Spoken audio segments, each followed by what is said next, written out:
Hey, welcome back to Diabolic Shrimp, the least professional talk show on the internet. I'm your host, bestselling author and comic creator and now video game designer, Josh Grant. And today our special guest is Jamey Boelhower. Sorry, Jamie, if I butcher your name, I forgot to ask. And but like Jamie, fantastic writer. He's an award winner. He's won a Shrimpy Award with Diabolic Shrimp, which is what this is connected to. So we're going to dive all into his writing, poetry, creative writing. We're going to definitely talk horror today because he has like a horror anthology coming out. We love being interactive on the show. So if you like to ask Jamie any questions over there in the live chat over there, you can always throw out some questions. I love to put our authors in the hot seat. I'll bring your question up to them. If you're joining us later on, down below in the comments, write your comments down there. I'd love to pass those along to Jamie. And if you accidentally stumbled upon this and have no idea what it is, this is Diabolic Shrimp. It's connected to diabolicshrimp.com. We love interviewing interesting and famous people from around the world, and we're a very supportive community. We love to also support universally good things like childhood disease research and ocean exploration and those types of things. So if you want to be a part of that, hit that subscribe button, ding that bell for noties. So before we bring Jamie on, I just wanted to give you a couple of our highlighted books. There's 4 of them today. So first off, we have A History of Television Animation, American Toons in Television by David Perlmutter, a definitive history of animation on television from the 1940s to today. I've read that one. I've reviewed that one. A fantastic book. It was just a fun look back, especially at some classics as well. So next up, we have from an award-winning author, M.G. Darwish, we have Titanlord, Child of Prophecy, from the award-winning author of The Long Night, an enthralling novel that will captivate you with tales, myths, and legends as it brings an epic conclusion to the Titanlord series. Beware when the victors win, as they often become the demons they vanquish. Awesome fantasy series there. Definitely check these out. Next up, Elizabeth Jade, an author with autism, teaches the importance of friendship, acceptance, and equality through the eyes of the animals in a style likened to Jack London's Call of the Wild. These husky/wolf stories make the perfect gift for 7 to 11-year-olds and animal lovers of all ages. That's the Akea series. I've also reviewed that one. Great series. It is very kind of Jack London-esque, very heartfelt series. I really enjoyed that one. And then last up here, we have Spontania, issue 1.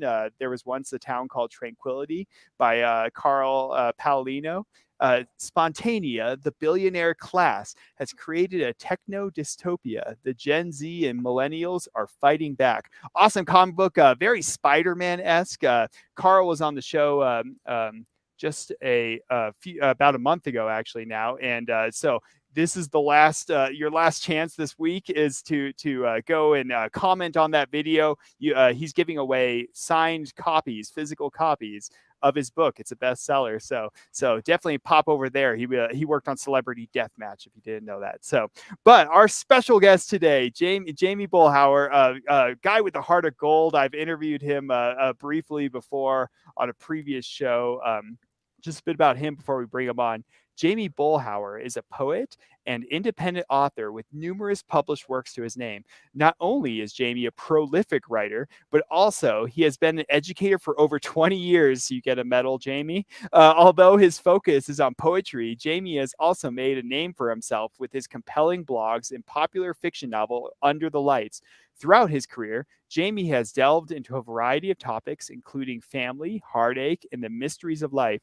Jamey is well known for challenging his readers' perspectives and inspiring them to see things in a deeper way. As a loving husband and father of 6, Jamey enjoys spending his free time with his family. I don't think you get free time when you're a father of 6. Speaking as someone who takes care of kiddos, currently he is working on new works that will be released soon. Well, Jamey's a guy with a heart of gold. Definitely check out his books in the description below. Also, our highlighted books you can also find in the description below. He has been waiting in the wings for quite a while now. So let's go ahead and bring him on. Jamey, welcome to Diabolic Shrimp. All right, good to be back. Good to be back. Yes, it's so good to have you, Jamey. Jamey, you're an award winner with Diabolic Shrimp. You won this past year's Shrimpy Award actually for poetry. So it's actually so much fun to get to talk to you about talking short stories like horror stories because I've always known you as like literature fiction, literary fiction, and poetry, and you're a fantastic poet. So it's like I'm excited to talk to you about horror today. Yeah. Honestly, even before I wrote poetry, I was in like 5th grade when I wrote my first horror story. Oh So I've yes. always, I've always liked the genre. I read it, and I've written, I guess, enough short stories that I'm putting out a collection. Hopefully next week, but definitely should be ready in time for Christmas. Great Christmas Yes, gift. yes, 'tis the season for terror. Christmas always kind of blobs over into all the previous months, even all the way back to October. So, Yeah, we were going to give true. Halloween a chance to spread it, spread its wings. So Halloween in December. JD, I think a great way to introduce you. I know you've been on the show before, but we never got a chance last time. I like to do show and tell. I think it's a fun way to introduce people. Did you bring us anything for show and tell? I did, but it's the second thing. I had something and I could not find it the last 2 days. It's my claim to fame. It's the thing that makes me famous. And it is the program to a Minnesota Vikings game in 1983 against Dallas Cowboys when Tony Dorsett set the longest record in NFL for the longest TD run. Oh, fun. Fun. But I could not. But I could not find. I couldn't find the program. I like tore all my boxes apart and everything. Well, I'm And from I I'm from just Colorado, so maybe it's good because we're all Broncos out here. So yeah. so you can leave that at home, sir. Okay. So what I did bring is one of my favorite Christmas gifts that I got, and it's the complete series to Miami Vice. I was a Yes. I was a Miami Vice fan. I actually in high school I had the white coat, white pants, the blue shirt. I I had wish the I wish outfit. you were wearing that today, Jamey.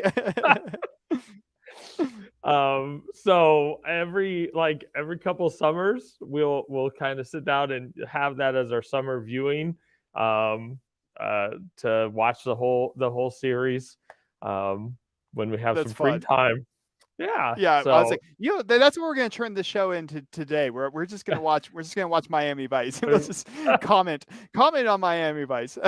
So, well, oh man, that's just too much fun. I'm learning new stuff about you all the time, Jamey. yeah. Here, it's like I just want to see the that pop up. It was kind of like a pop up collar thing. It was kind of that disco suit almost. It's like Yep. Miami Vice. So I just want to see this. Well, fun. All right, well, Jamey, I was like, I like to say you're a guy with a heart of gold. So I really hope that people check out your books. I'm a big fan. I love your like poetry. It's very heartfelt. It's very thought provoking is a great word I would use for it. And so for anyone watching again, check out in the description some of those links if you're interested in Jamey's books. Now, Jamey, you've been an educator for over 20 years. Again, I say you get a medal, right? It's Yeah. like we can see your classroom back there.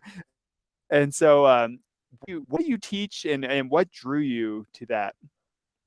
Um, Currently, I teach seniors, and I teach 3 different types of classes, and one of them is a dual credit. It's a college course, but it's taught in the high school classroom, and Oh, that's cool. like a pure essay writing. They write roughly probably about 9,000 words Oh in my a semester gosh. Well, time. it's like, and you read that Yeah. from every student. I was like, that's where it's like, I was like, I think I'm a professional reviewer these days. I review everything under the sun, and I don't think I read that much. And so, Oh. uh, Yeah, grading them. To be honest, so to this is the teacher side. It's like I really try to get them beyond just the 5 paragraph essay. Yeah, and yeah. to really, Hamburger really, hamburger yeah. paragraph. Or Oh, to classic. write a little bit more personal, and that actually makes it a little bit easier to grade.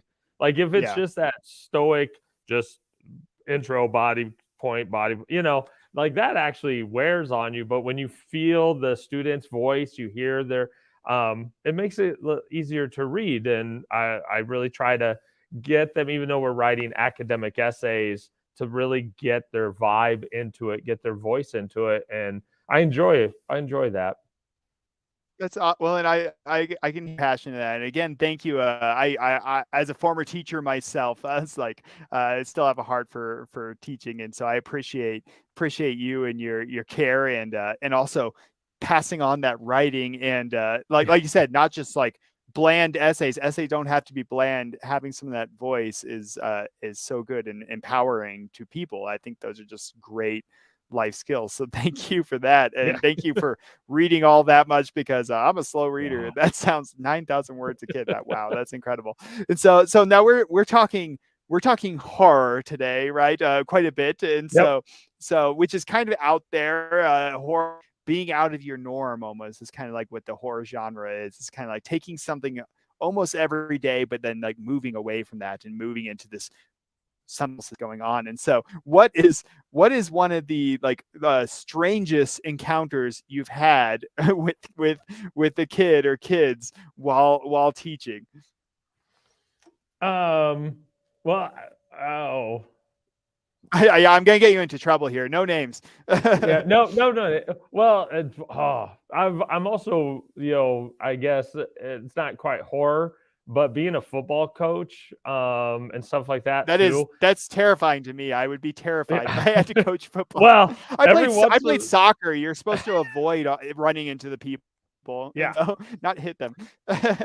But the injuries sometimes, especially with the hands or a thumb is Ooh. dislocated, or like there's just some daily kind of, not, it's not gore, but it just makes your stomach turn a little bit, when a finger is sitting that way, and you got to work with it, and you got to help them, or there's bloody noses and stuff, and so that probably is like the most closest thing. But I did one of the I do. short stories. I connect with you there. Good. Oh, No, sorry. I was like, well, I connect with you there because, I'm these days I'm a director at a camp, but I worked with a camp as a counselor, and middle of the night, kids yes, don't wake you up; they just stand over you, and I wake up in the middle yep. of the night, and like kids just standing over me, but it's like the bloody nose of the century, and it's like a zombie child. I practically punched him. I was like, get away from me! Yeah, that you get So. that as a parent or like a camp counselor, or do it. That's where you get some creepy things along that line.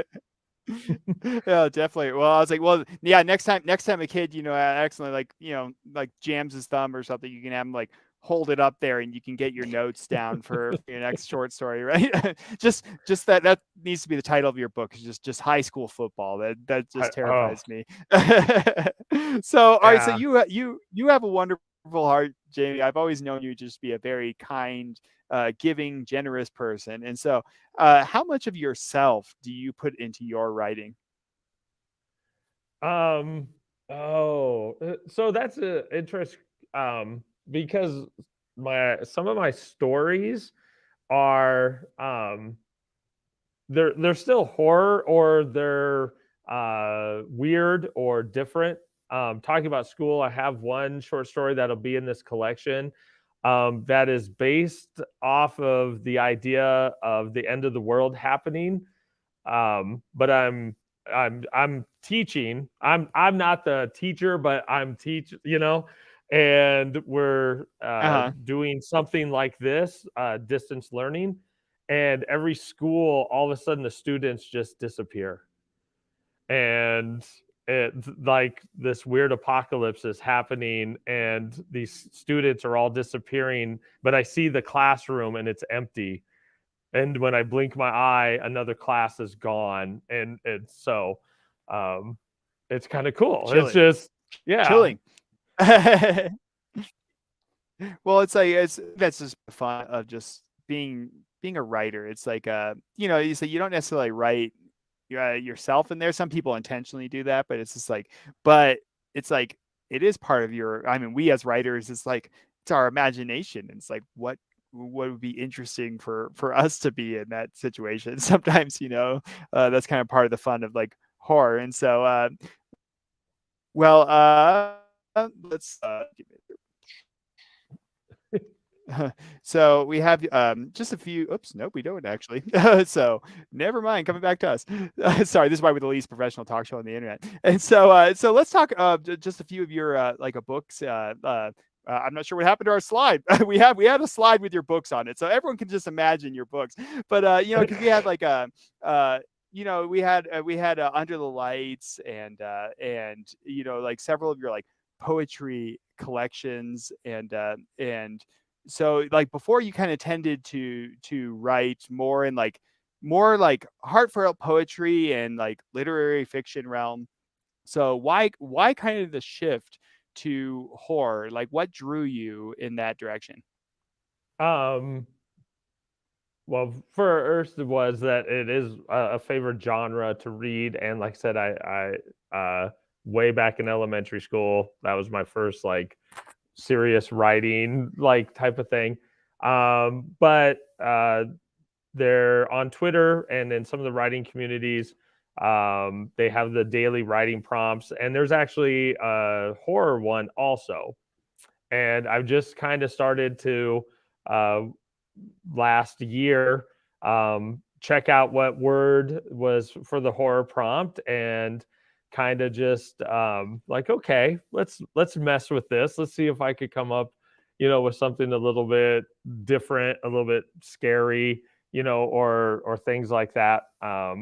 And it just kind of sparked some new stories. The pandemic, actually, I wrote one of the stories that's kind of an apocalyptic end of the world story during the pandemic. Obviously, the inspiration there, but the story itself is actually the heart of it is actually a father and son story, but it's set like in the sense of a pandemic kind of happening and the end of the world, and what to how do you still stay connected if you're a survivor with the memory and what your dad was tried to teach you. And Hmm. so in that case, I think it's still horror, or at least end of the world genre, and has some jump scares and stuff, but at the middle of it is a father and son story.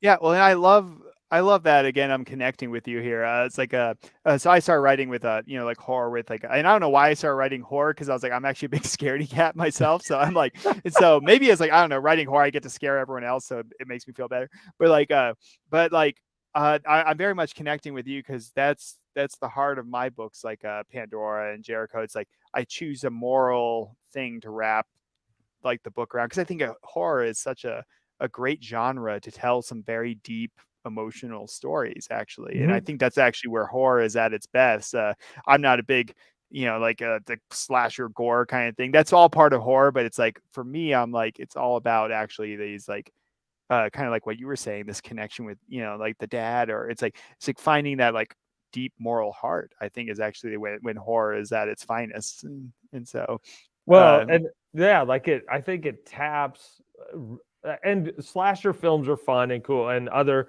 but it taps into some of our deepest fears, as parents, or even if you're just walking home late at night, there's just that eeriness of what is in the darkness.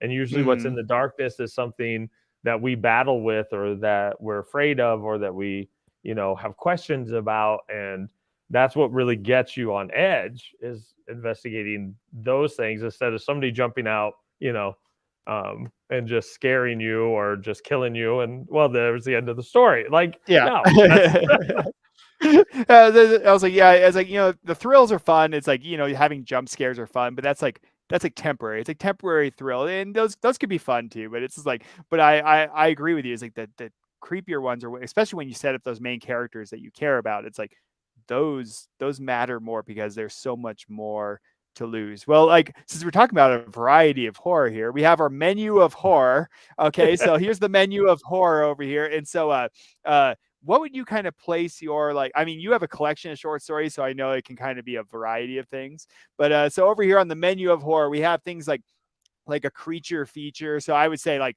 I would put my genre of horror that I tend to do is more in the realm of like creature feature, where it's like more like interesting creature, like the Thing or something, or like, the xenomorph here. And then we have zombie apocalypse, which I know you were just kind of mentioning, apocalyptic version. We have slasher film, of course, the classic Jason Voorhees.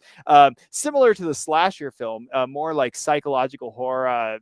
This one I saw this last summer was The Black Phone. That was really fun, but it's like kind of home invasion, more psychological, creepy, like serial killer kind of look, almost Saw in a way. And then you have the haunted house genre over here, and then you get the more creepy, ghost, demonic, weird, out there kind of stuff. And so where would you, I guess, place your collection of short horror stories, like the Wayward Stop and other horror stories? It's like a collection of them. I know you probably have a variety. So where would you say yours kind of falls, Jamey? True. I would say the haunted house probably Yeah. overall Those are because the scariest ones for me. I can't go see a haunted house movie personally, because it's like, I live in a house and I don't want to be scared every time I'm walking down the hallway. yeah. Well, and because it's usually the thing that the house is haunted wise and stuff is because of the history and Mhm. the stories and the really bad things that happen there. And it didn't have to be haunted. If the family was loving, you know what I'm saying? Like, Mhm. it became haunted because of what and the fears and demons that we have as individuals and stuff. So I would haunted house, even though I don't. That's why I'm never gonna move into a place unless it's brand new. It's like it doesn't have any history except for whatever I make there, and I'm just kind of a potato. So there's like I don't need any of the spookiness there. It's like so all right. So tell us. I mean, we've already kind of dived into a bit, but like, just tell us a bit about your collection. So you have a variety of stories in there. So just give us kind of like a general bit about some of the things that happen there. Okay, so I already mentioned the one that's kind of based off of teaching via kind of the style that we're doing our interview. Yeah, I'm Um, I'm gonna try not to disappear here. yeah, don't If I disappear. disappear, it's not the apocalypse. It's just probably buffering. I have really bad internet. I have a junior high social media one that has a little bit of gore to it. And that one's titled actually Liked. And it's a pretty interesting one. I have another one that is based on it's a weird one. It's a divorced gentleman who basically kind of gets a puppy, and it kind of keeps him okay, but there's an ending to the story that is pretty interesting, and Yeah, horror. it's always tough, because I was like, you're a nice Yeah. guy, Jamey, and I'm a nice guy. So it's like, whenever you try to talk to people about horror, it's like it's awkward, because it's like it doesn't always end happy. It's like, Yeah. or it's like dark. There's parts of it that are dark, but it's like you do that to.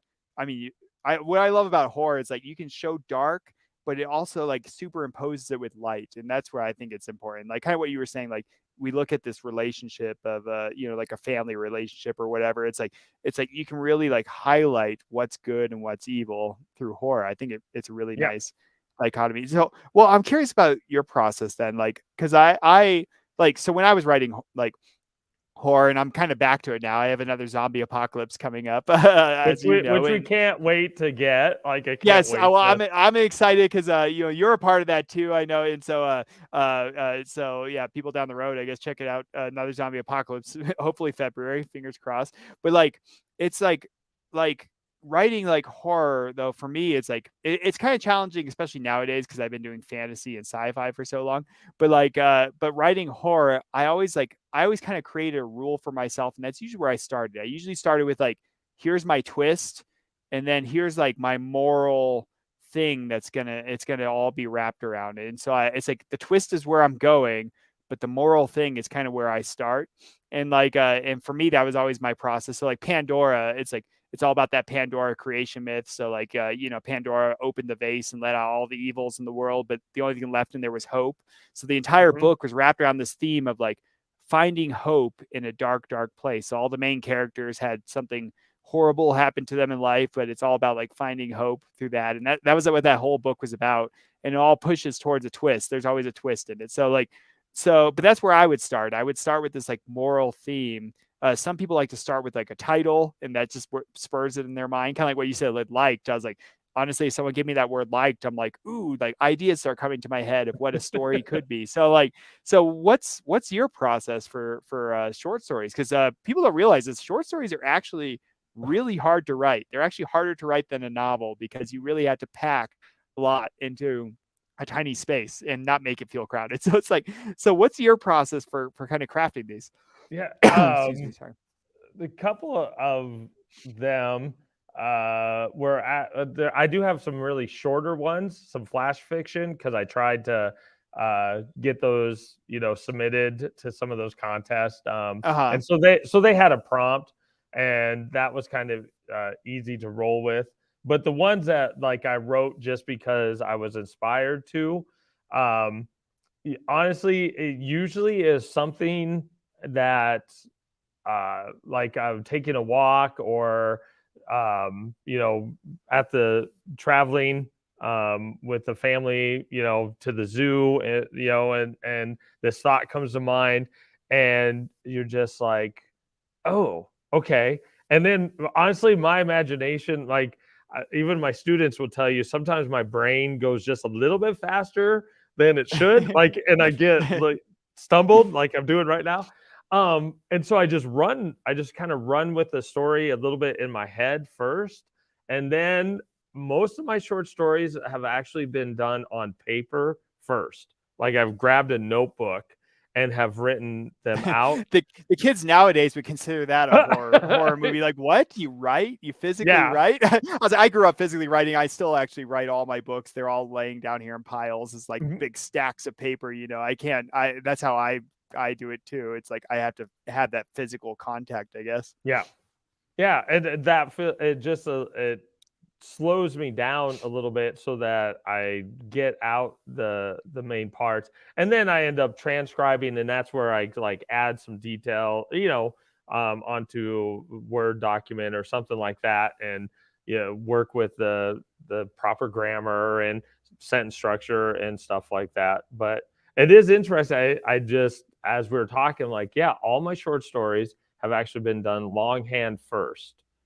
And I Well, didn't actually ever think about that, but well, I think that's fun though, because it's like, I don't know, it's like everyone has their own process, and I just find it fascinating because I met a kid that's like they they had such a hard time writing in the classroom that they actually had to like speak into a phone, mm, and that's how they would mhm, actually do it. So it was like it was always interesting in the classroom, everyone's like writing quietly and you have a kid back there like whispering into a phone. It's like, especially when we did spooky stories, it was even creepy. I was like this child back there like it's like I was like, just talk normal, you're creeping me out. And so yep. all right, so what like which of your stories did you really like enjoy crafting? I knew you enjoy them all as an author, but like which did you really enjoy? Like is there a standout one that you really just like really enjoyed making, and then which one was particularly challenging? Um, the Wayward Stop, and just that's the little snippet I did send to you. I don't know for sure if it's gonna make it into this volume. Like we were talking a little bit, it might be the other one, because that one deals with a really deep question. Uh-huh. Um, and it's still supernatural, so it probably should, but yet it's not like it actually just really deals with a more supernatural question about our lives and stuff like that. And um, I just loved what I did with the idea of it, and way that it turned out. And and why it might not make this as I'm finishing up the stories. Honestly, it ends differently than probably all the other stories that I Yeah. have. So I feel like it might just stand out a little bit because of the way that it ends as compared to all the rest of them will and probably do make you feel like horror should. This one doesn't quite do that, even though it's supernatural. And so I might save it for the like my other collection of less like everyday stories, which I think it would kind of fit better for the way that you end up feeling when you're done with the book or you're done with the story. Well, that's But what it, I enjoy about your writing is like it is that walkway message. Like that's why you won a Shrimpy Award with Diabolic Shrimp, right? We do our short story and poetry and chapter snippets, and like and that was the thing that like stuck with me. It's like for me, it's like it's that sticking message, the walkway message. If I think about it later, that's good. Just like the nice mark of literature that I connected with, and so in your case, it's like your poetry definitely does that. I was reading the Wayward story, the Wayward Stop, excuse me, when you sent that to me, and I enjoyed that. It's that thought producing, and that's I think I enjoy that about horror as well. It's like horror though it can go either way because then it can also stick with you like hauntingly. It's like kind of stick with you. So speaking of that thought, it's like did you personally have any major like aha moments while writing your collection? um, I not exactly an aha, but I think some of my skills as a writer were pushed and improved because I have been writing poetry and my blog and stuff like that, and so that type of writing I'm feeling really strong with, and so writing horror or getting the right balance of for me creepiness. There's some gore a little bit, and getting that was actually a really challenge. So it was fun. I find being challenged a fun activity. Like uh, eh, any chance to push my limits a little bit. So that part was great. And I think as I've done the last little final edits, it's like smoother now. Like, oh yeah, this is how I should describe that. And um I feel really good. I think readers will like it. It's not over. None of the stories are like slasher, and just guts going everywhere or stuff like that. But I think it will be creepy enough and question things and um, make you a little bit afraid sometimes of some stuff, and uh, I'm excited to see how this does, especially for the Christmas season. Yeah. Well, like I said, I was kind of surprised with Pandora. I see sometimes this uptick in just people that I don't know.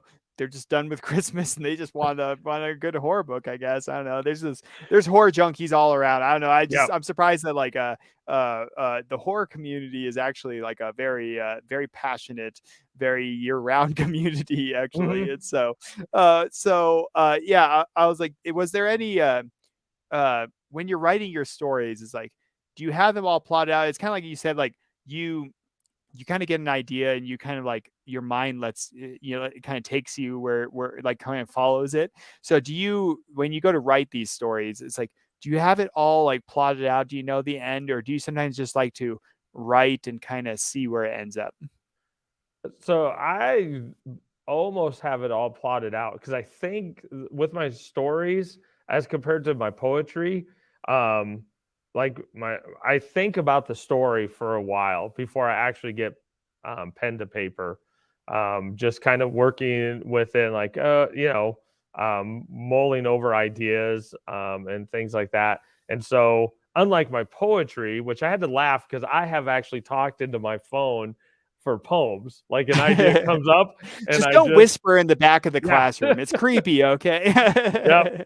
So but poetry comes a little bit differently for me than the short story. So they're basically kind of thought out and ready for me to get the descriptions and stuff down on paper. Yeah, So well, I was like, yeah, poetry is definitely a challenge. Interestingly enough, since we're talking horror, my second horror book, Jericho, which is sort of a follow up, sort of a sister book to Pandora. They're both definitely connected, but you can kind of read them separately if you want. But it's like, but Jericho is like, it's like I have a rule. I set up rules for myself when writing. It kind of helps me. So my first horror book was like, there's a main character here and there's a main character here, and we go back and forth between them, but I always love to have the third thing in there. And so like I have main character. In my first horror book, you actually get to see like the creature's perspective. And I had a lot of fun writing that, although it's like having to be creepy and get into the mind of being a creature. It's very dark. And so it's like, but then Jericho, though, I had some fun where it's like main character here, main character here. And I was like, what could I do that's part of the fun of my third thing? I was like, I could be the creature again or whatever. It's like, but I was like, no, I want to do like horror poetry, and I'm not much of a poet, and so it's like trying to write poetry, and especially horror poetry. It's like I sat there for like hours just trying to write like a couple lines, versus I was like, I could write a chapter in the time it took me to write like 3 lines of a poem. So I give you accolades and kudos, sir, for being a master poet. I get so just talking about the craft. So Nexus just clicked on how like you were talking about your main character, and your third element, and like I see that in your book Nexus. Like Yeah, well, and I was that's like, well, oh, that's well, cool. Nexus is near and dear to my heart, but it's like Nexus, like it was interesting because it's like, all right, so I had Pandora, and it was very dark, and it was very like this character and this character type perspective, and then we have the really dark perspective of the creature, and it's like, and then as a response to that, though, I was like, I have these two main characters, and you get really close with them, and it's very claustrophobic, and I wanted that, but it's just like, but then I was like, I need something totally different than this. So then I wrote The Fifth Ascendant, which I'm turning into a comic now, and it's a big brick of a book. And that my rule for that one was everyone's a main character. There's no side characters. So it's like it ballooned into this whole world, and I love my world, but it's like I'm turning that into a comic now. But then like Nexus was actually kind of a response to that one, though, because I was like, then I felt like I didn't really have as much of a focus in that one. So I wanted to get back to like that horror look. And so, yeah, you're right. Nexus was actually very intentional perspective, like close perspective. And then there's always the mystery third element, it makes it interesting for me. So That you is called it. awesome. See, Jamey, you must be a teacher. You know how to grade people's writing. So you figure out the secret. So was there like, is there like an existing like horror movie or game or franchise or whatever that inspired you? Well, Stephen King as an author inspired me, and I read him when I was pretty young. I remember reading Christine in junior high. Yeah. And I was like, I think that's a pretty big book. yeah, that was not like The Shining Yeah, I was or like, or any of Stephen King's like um, other ones. yeah. And so my bedroom faced the street. And so I would read before I go to bed, and the headlights, would come across my window, and I'm just like, The car's coming. yeah. And so like that type, especially his early books, and obviously I was a young reader then too, so influenced a little, but Christine is one of those, like, connecting back to nostalgia. Like the real fear of that is the loss of our youth. And when we think of our good times in our lives, because that car takes, I can't remember the character's main name, but makes him young again. And like, and it's just a really interesting, he has always been one of my favorite authors, because he also writes a lot of different stuff. And I like to write a lot of different stuff. Whatever the muse hits me, I'm going to try to write it, because if I've been blessed with that idea, then I should do something with it. And like we had talked before, because I have another collection of short stories that are just about like everyday life and, and more feel good stuff, because I've been, inspired to write about those things too. And so I love the horror genre. My favorite horror movie as of late, it's a couple years old now, is Oculus. Oh Um, yes, that is a fantastic one, actually. yes, Yeah, like I saw that one like last year, and it shocked me because I was like, I guess I avoided that one because I don't know, it like really creeped me out when I saw it when it came out in theaters originally. I saw a preview for it, and I was like, nah, I'm good. But I like went and watched it like last year or something, and that was a very good. It was very different, and it was mhm, very psychological, and like, kind of what you were saying. It's kind of that like fear of loss of like the nostalgia piece and the family piece, and it's like it was yes, in really there. interesting how they kind of mess with your mind in that one. Yes. So so it's very Yeah. mind bending. And so but I find it interesting that we're very influenced at a younger age, and it really sticks with us. So that I get maybe that's why I'm passionate about teaching, and I know you are too. It's like because it really does make a difference, even if you don't know it. And like, because it's like you said, you read Stephen King a long time ago, and it kind of influenced that writing. When I was in junior high, I read Sphere by Michael Crichton, Oh, and oh, that's yep. a fantastic book. It was so good that I couldn't watch the movie ever again. Like I used to like the movie, and then like I read the book when I was in like seventh grade, and but that one that weirdly is like a major influence in my writing to this day. It's like like Pandora came out of that. Mhm. Uh, Elements of Jericho came out of that. It was just like this creepy feeling I was chasing, and so Yeah.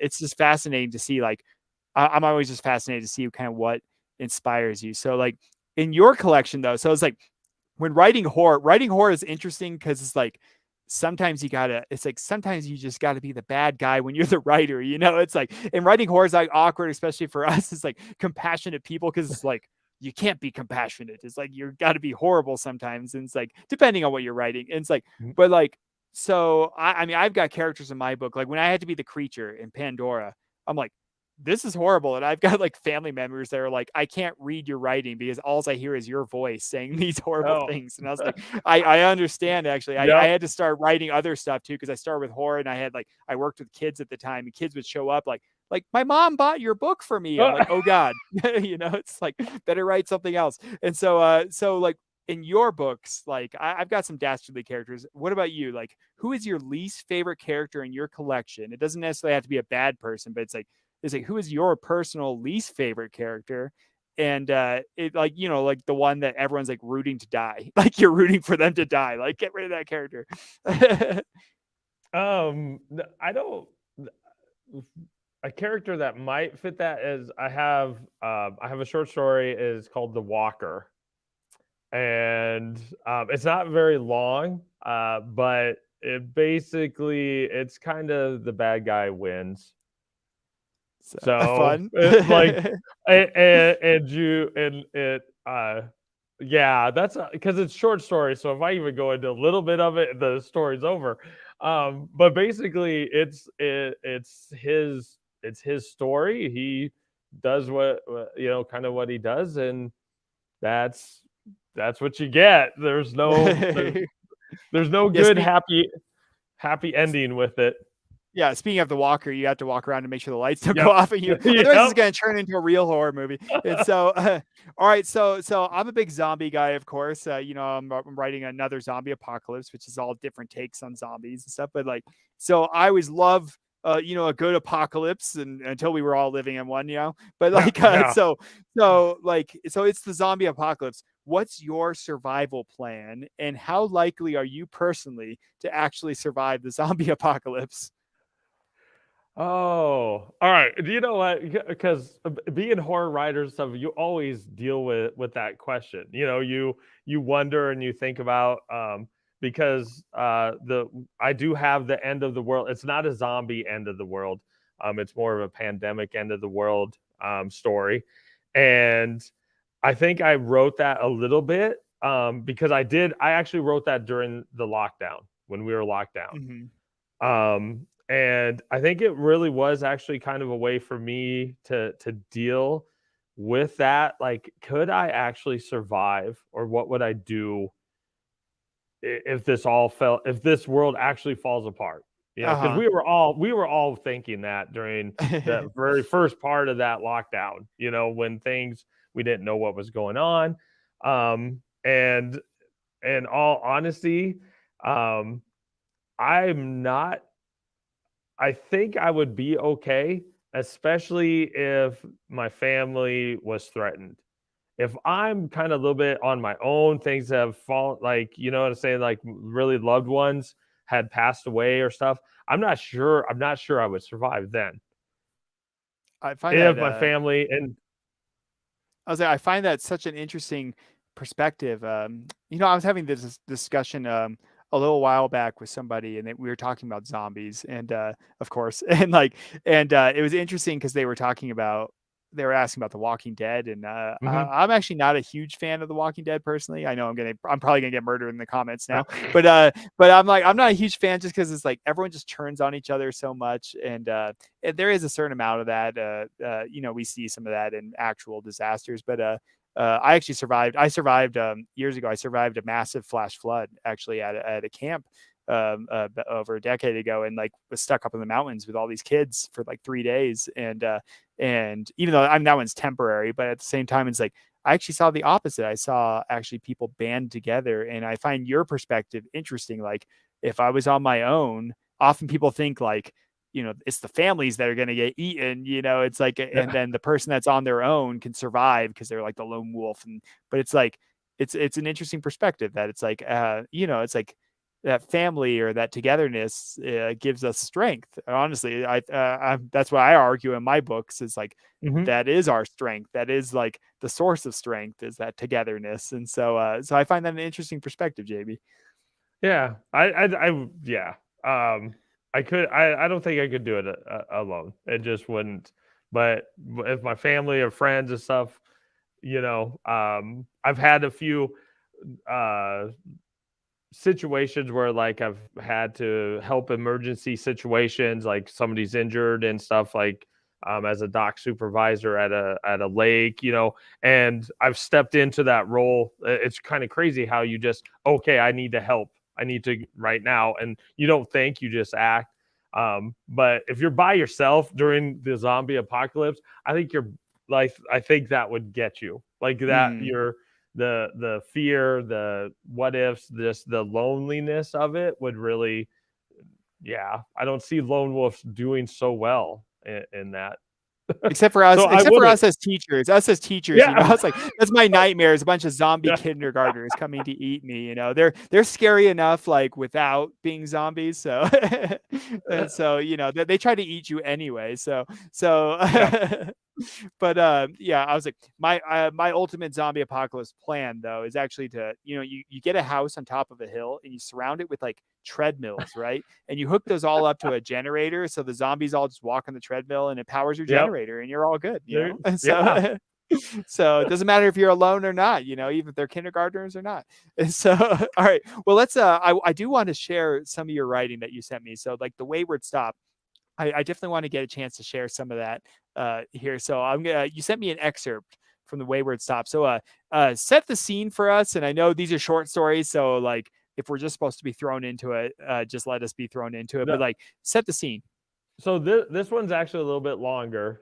So is my end of the world one. It's still a short story, but it's and so our protagonist is actually dealing with cancer, and at the beginning of the story, life seems really good. He's been cancer free for like 2 years, and then all of a sudden It goes into he remission. just go something happens, but what he does is he wakes up in the woods, and that's kind of where We're at. and he where you're at in there, and like he's been camping with his family, like he's not too afraid as of yet, but that's in the sense where kind of the expert actually starts. Then he's in the woods. Sounds good. All right. Well, here I'll share. I'll read just a bit of this. We only have a couple minutes, so I probably won't get to all of it, but I'll share just a bit. So uh just relax, Jamie. I guess you actually have to act the whole thing out while I read. No, Okay. just joking. No. So slowly he opened his eyes. It was dark, but he could make out the trees around him. He looked up at the sky, but there were no stars. Maybe there's a cloud, he thought. He knew there was no cloud. The sky had depth, just no stars. Logan pushed down the questions to focus on his hiking knowledge. He had a few options. He had started on a path to this rock. If he kept on a straight enough path, he would eventually find a river or a road or someone else camping. But it would be hard to find a good landmark in the dark. He should just rest on the rock till morning. Logan stood up to take in his surroundings. He started to circle. He almost fell off the shell rock when he saw a glow through the trees. They were lights. He couldn't see what was making the light, but it reminded him of the glow, the kind glow of a football field makes on Friday nights. He thought it was probably a gas station or an RV campsite. He smiled in the dark. His heartbeat started to slow. He guessed that whatever was making the light was a mile or so away. He jumped down off the shell and started weaving through the trees. A sense of relief replaced the panic as the glow grew brighter with each step, but he made sure not to hurry and stumble on an unseen rock or root. After about 20 minutes, Logan stepped out of the woods onto a dirt parking lot. There was a blacktop road to his left, but all he could see of it was what the light from the sign illuminated. He gazed at the sign, a basic white background with the words, "The Wayward Stop," in red letters. He turned his eyes towards the rectangular building in the middle of the parking lot. The Wayward Stop would have been a classic truck stop, the kind one would see on I-80 in Iowa or Nebraska, but there was no gas pumps. A few cars were parked by the building. Two semi-trucks sat on the edge of the light to his right. Logan could see through the large windows that the building was mostly a restaurant. A waitress was pouring coffee for an older couple to the right of the main doors. At the counter to the left, he saw two big gentlemen talking. Logan assumed they were truck drivers. He saw a figure moving in the kitchen. The air was filled with a mixture of bacon and other fried foods. Logan felt calm for the first time since his memory kicked back on. He doubted his parents were here, but there would be a phone he could use to call his dad. The waitress was at the door waving. Logan stopped and looked around for the person she was waving to. And we'll freeze it there on the suspense part of it because I don't necessarily want to ruin some of it. Now I was like, definitely a tool you use. I love discrepancy. That's a wonderful writer's tool for especially horror. It's building the tension, but it's the oh, something was off. I'm suddenly out here in the woods, but then you start to slow down the the tempo. You know, it's like, oh, okay, there's lights over there. I can get a phone. It's all good. And then you work your way there and everything seems normal. I love that. It's like a comforting diner. It's the smell of bacon and stuff. And then I know this one's just a bit different than some of your other horror ones, but it's like, that's that point. It's like, oh, the discrepancy. That's my favorite thing in horror is when they start to realize this is unusual, like something unusual is about to happen. And that's like, oh, you got my blood pumping up again here. You know, it's like, and I didn't even get to the part where it's like, ooh, something's off here. Something's different. And so, oh, I love that. I was like, you're getting me in the mood to write horror all of a sudden here, Jamey, and I'm working on things that aren't horror right now, so it's problematic. And so Jamey, I was like, we're sadly like running out of time. I never get to like half the things I ever want to talk to here. So I was like, now, Diabolic Shrimp, we're a very supportive community. I know you're part of the Diabolic Shrimp community. It's like a very supportive community towards each other. I do know your books are down in the description below. Again, if you're watching this, check those out. Wonderful writer, especially if you like poetry or things that have like a lot of depth and a lot of emotion to them. But I'm really excited to see how you handle horror coming up here in maybe a week, maybe a bit longer. It depends on when you get it out there. And so I'm excited to check that out. So definitely check that out if you're watching this. Jamey, how else can we support you? You can follow me on Twitter. My Twitter handle is jdog90. Nice. It's the original. Like I joined in 2008 when it was all just cool. Yeah, it's the new thing. Yeah, and I just never changed. Back when you were wearing your Miami Vice, right? Yeah, like so. I've never changed the handle, you know. And anyway, because I do write a lot of little short things there. And then obviously, if you are a horror fan, I really think it'll be ready next week because I'm indie publishing it. So once the hard work of all that, it is actually pretty simple to get it up on Amazon. But it will definitely be ready if not next week, the week after, because I'm that close. I just have to finish those tiny little things, and it'll be ready to go. So Nice. And so what would you like people to walk away with knowing about your writing? Here's the walk away thought, the walk away message. um oh, that one's tough. I know. I'm sorry. I asked you like The the toughest question at the end. I, honestly, one little thing is that that you can enjoy all kinds of different writing styles. I mean, I do blog, I write poetry, I do write short stories of all kinds, and each of them, has their own vibe and message, and that's the joy of reading. Mhm. And I just hope that readers of any of my work just actually enjoy it, and take a little something, or recognize the same emotion or aspect of life, and just kind of like, yeah, I get that. I think that's the coolest part of reading. Is sitting after a story or a book or a poem and going, yeah, I get it. I understand what they went through, or I understand that point of view or that emotion. So no matter what I write, I try to give it my best, and connect it to deeper stuff, and that's one of the reasons I like to write. Yeah, well, and I think variety might have actually been a very one of the words I used when writing a review for blueberry muffins, Hmm. and because I was like, you definitely did have a span, and just a span of thoughts that left me thinking. Well, Jamey, it was a pleasure to have you back It on. was. We'll definitely get you back on the show down the road here, and we could talk more horror. Maybe I'll go write some horror right now. And Yes. so, Jamey, thanks for being on Diabolic Shrimp. I appreciate it. Thank you. I'm sending you back to the nether realm. It's just like the apocalyptic story. You're about to disappear here. In theory, there we go. And so that was Jamey Boelhower. Again, his books are down there in the description below. Definitely check them out. Wonderful guy with a heart of gold, and fantastic writing. We talked a lot about it today. Just that depth of writing. And before I let you all go, again, a look at our highlighted books. So those are also in the description below. Toons in America, American Toons in Television, David Perlmutter. Again, a really fun guide to the history of television tunes.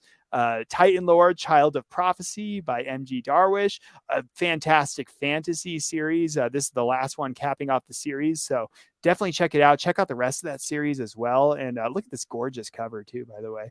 And then Akea as well. Elizabeth Jade, fantastic writer, very heartfelt book. I read this book, a bit of it to my niece when she was younger, and so really, really awesome book series. So definitely check those out.